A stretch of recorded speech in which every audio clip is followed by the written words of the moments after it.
কি রে জাভেদ, কি অবস্থা? শরীর স্বাস্থ্যের কি অবস্থা? আসুস নি? তোরে কথা একখান কইতাম, বিষয় একখান আছে, যাবি নি? হ কাকা আছি, আল্লাহ রাখছে, এই তো অন্য কোথাও ভাই।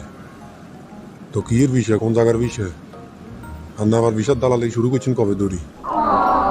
ওরে বেড়া, দালালি না, বিষয় হয়েছে কাতারের। আর ছোট ভাইয়া হারাইতেছে। আরে কইছে লোক ওগা জানার লাই, কইছে বালা ওগা লোক দানের লাই আর কি। তুই যাবি নি হে কথা না কবি? কি কামের বিষয় চাই কানা খুলি কন? কাম কাজ কি করতে হইব? না আবার ইয়ানো নি সারি দিবেন ফিরি বিষয় কই? এরকম হইলে কিন্তু কাকা হইতো না, আগে ভাগে কই রাই। ওরে বাতি যা কাম হয়েছে এসির রুমও। এসির রুমও বই থাকবি। ওট শুধু ভিতরে ঢুকবে এসির রুমের ভিতরে। তুই শুধু ওটের চোখের মধ্যে সুরমা লাগাই দিবি, বাস। এতটুকুই কাম। 10 ঘন্টা ডিউটি, 1500 টাকা স্যালারি, বুঝিছা? কাকা 1500 টাকা বাংলার কত টাকা হয়? আর সব কিছু ঠিকঠাক যদি থাকে তাইলে আমি কিন্তু রাজি।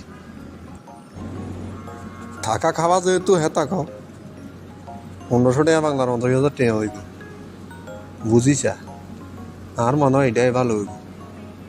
কামও হাতলা মাতলা আছে এসি রুমের মধ্যে। তাহলে কাকা আর কোনো সমস্যা নেই। এখন টেয়া পয়সা কত লাগবে স্যার কোন একখানা শুনি। বাবুরে বাতিজা, টিয়া তো কথা আর কইস না। টিয়া তো আরে কইছে 4.5 লাখ লইতো। কইছে যদি আপন লোক হয় তাহলে 4 লাখ হইলেও চলব। বাবুরে টিয়া কিন্তু 4 লাখে লাগবো। না ও বাবুরে এত টাকা দিতে পারতেন না, আর কাছে এত টাকা নাই। আপনি যদি কোন আই টাকা 3 লাখ হইতেন তাই মুসাই দিতে পারতেন, বুঝিছেন? ঠিক আছে বেটা, তাইলে আমি যোগাযোগ করি তাহলে তোরে জানাবো। অসুবিধা নেই। ইয়া ছোট ভাই মানুষ, আমি কইলে মানবো। আর তুইও হোলা পালা।